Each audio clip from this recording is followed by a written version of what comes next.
These are all from Bakersfield. They were seized for a variety of reasons. It could be evidence of a crime, it could be safekeeping, could be stolen and recovered guns, could be guns that we took out of a domestic violence incident, which we're required to do, but then it could be guns that we were taking or we took off the street, off of somebody.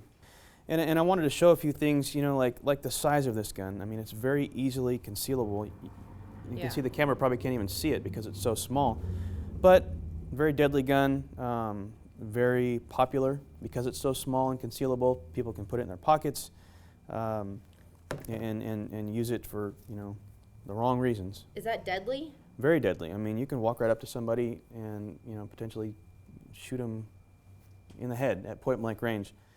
Then you get up a little bit bigger and a little bit more dangerous guns. This is a Mac 10, Mac 11 Uzi style pistol, fully automatic, capable of firing 30 rounds out of this high capacity magazine very quickly, very deadly, very dangerous.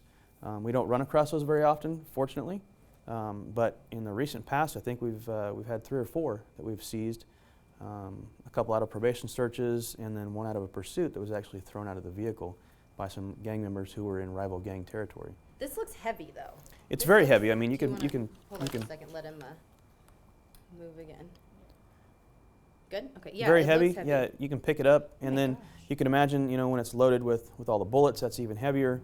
So very hard to conceal, but very dangerous, very deadly. Yeah. That's huge. Yeah. So then, you get up into some of your sort of long guns, larger weapons, sawed-off shotguns, AR-15 style rifles like this, which is very similar to what we carry, but you've seen several high-profile incidents across the entire nation where those types of rifles have been used, and people are very critical of those types of guns being in circulation and people owning them, etc. But when owned by people that are using them for the right reasons, target practice, competitions, etc., they're very safe. When they fall into the wrong hands, that's when bad things happen. So, these guns some are foreign made, like your AK-47 SKS style rifles.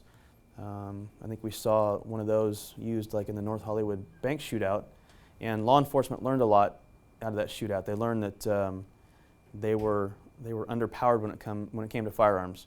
Those officers weren't equipped with these types of high-powered rifles then, but soon after, many law enforcement agencies started arming themselves with those just so they could be prepared to combat guns like this.